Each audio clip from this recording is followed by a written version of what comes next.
বালি গুড় লাল হলেও হাজারি গুড় হয় সাদা এবং এই গুড়ের টেস্ট যেমন আলাদা তেমনি এর বানানোর প্রসেসও একেবারেই আলাদা। প্রচুর খেজুর গাছ থাকায় প্রতিদিন দুপুর থেকেই শুরু হয়ে যায় মানিকগঞ্জের গাছেদের গাছ কাটার ব্যস্ততা। সারা রাত হাড়িতে রস জমার পর সেই হাড়ি ভর্তি রস আনা হয় ভোরের আলো ফোটার আগে আগেই। ঘড়িতে এখন 4:30 বাজে। আমরা বের হয়ে গেছি খেজুরের রস সংগ্রহ করার জন্য। সেখান থেকে আমরা যাব গুড় বানানো দেখতে। অ্যাকচুয়ালি তো মিশন একেবারে এই রাত থেকে শুরু।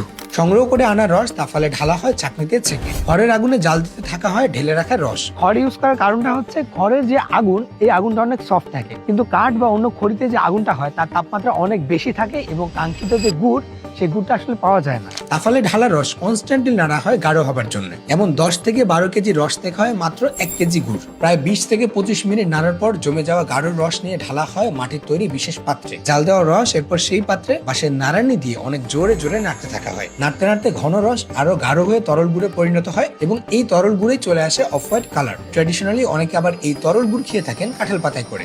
এত সফট আর এত মিহি। 10 থেকে 15 মিনিট নাড়তে থাকার পর সেই তরল গুড় নিয়ে ঢালা হয় ছোট ছোট মাটির পাত্রে। আরো 10 থেকে 15 মিনিট পর গুড় ভালো মতো জমে গেলে তাতে বসানো হয় হাতের চাপে বানানো গুড়ের টুকরা। এটা মূলত বসানো হয় সৌন্দর্য বাড়ানোর জন্য। ফাইনালি জমে যাওয়া গুড়ে বসানো হয় 300 বছরের বেশি পুরনো ঐতিহ্যবাহী হাজারি সিল। আর এত জনপ্রিয়তার জন্য মানিকগঞ্জের জেলা ব্র্যান্ডিং করা হয়েছে এর নামেই। লোকসঙ্গীত আর হাজারি গুড় মানিকগঞ্জের প্রাণেশ্বর।